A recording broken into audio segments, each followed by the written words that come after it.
Well, thanks for visiting us this morning at KTALnews.com. I'm meteorologist Josh Morses. We have made it to Friday, and I do have an update on your weekend forecast, which is going to continue to run hot and mainly dry. We do have a slight chance of showers returning by the end of next week, and next week looks like a pretty good run of summer-like days as well until we hit our next cool down, which may not get here until around the first day of fall, which is September 22nd. So next week looks warm. I think it will be the week after that will eventually get some relief here. But again, summer not going out quietly. Definitely wants to give us all it's got here as our temperatures will wind up mid-90s for most locations this afternoon. There is some mugginess out there, but it's not the midsummer humidity, so our heat index will top out around 100 degrees or so. Again, 105 is the trigger for a heat advisory. So no heat advisories today. The record high for Shreveport is 102. We will not reach that, but we are going to stay mostly clear to partly cloudy throughout the day today. We had a few little just showers and storms pop up yesterday close to the region, but really didn't see any rain.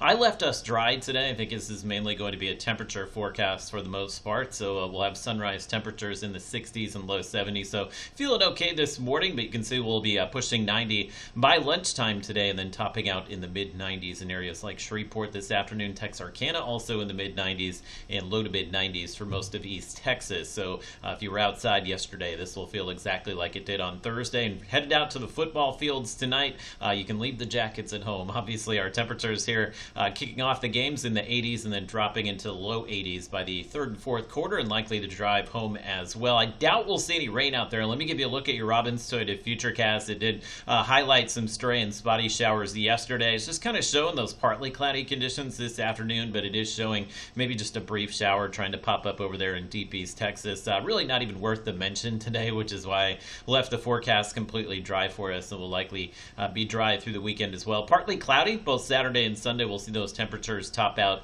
in the mid 90s both days over the weekend, and it's just that what we call the broken record forecast here as we'll likely stay in the mid 90s with those dry conditions going into next week as well. So the drought conditions will worsen. The drought update issued yesterday, not bad for us. We didn't see any expansion of the drought or any areas get much worse, but we still have some moderate drought there in Arkansas where there is at least some fire danger. We don't have any burn bans right now, but if you're out there this weekend, fairly dry in Arkansas. But I think over the next week we'll see those drought conditions expand as we have just trace amounts of rainfall in the forecast. Maybe next Thursday or Friday, that could be our next chance of seeing a few showers here. But I'm expecting we'll likely stay in the mid 90s through next weekend as well. And it's that first day of fall around September 22nd, which I believe is the Monday after next weekend. It should be early that week that we see our next front make its way in and kind of get rid of these 90-degree temperatures. But at least the next 7 to 10 days or so, we'll likely see those highs top the 90s each day.